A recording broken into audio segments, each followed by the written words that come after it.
Hello, this is Anoxels, and today we'll be looking at the PNSO Zewail the Atopodentatus.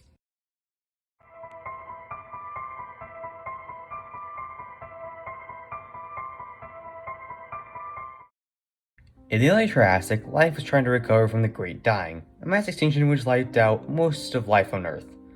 So with a bunch of ecological niches suddenly open, animals like Atopodentatus evolved to fill these niches.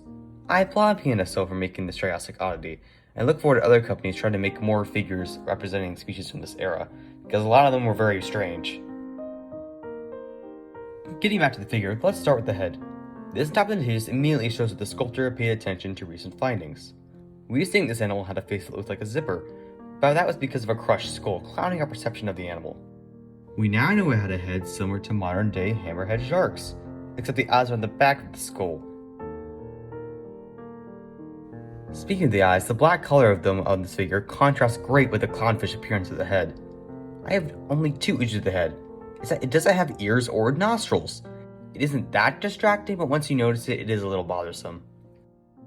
Moving down the neck, we see that there are a lack of scales sculpted, which is probably more accurate than large scutes and scales on a marine reptile, because it wouldn't be that necessary for an animal to have those.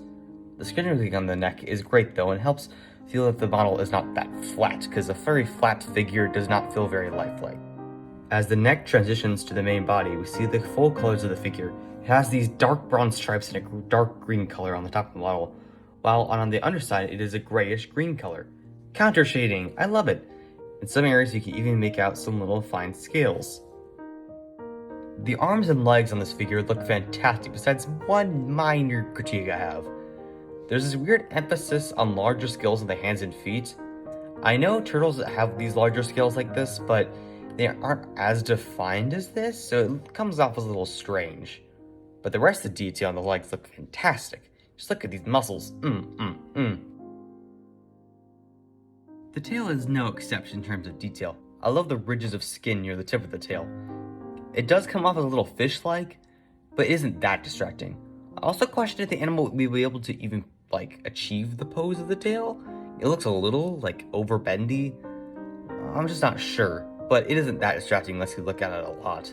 Now that we're done looking at the figure, let's get into the measurements. This figure measures just under 6 inches long, and its height is just under 4 inches. For size comparisons, here's the PNSO Tujangosaurus and the PNSO Ankylosaurus. And since it is another Triassic oddity, I thought I would bring out the Zewail Shrinosaurus. So overall, I think this is one of PNSO's best figures. The colors are amazing and the detail is, for the most part, flawless. I highly recommend you pick up this new offering from PNSO. This is Anoxels, signing out.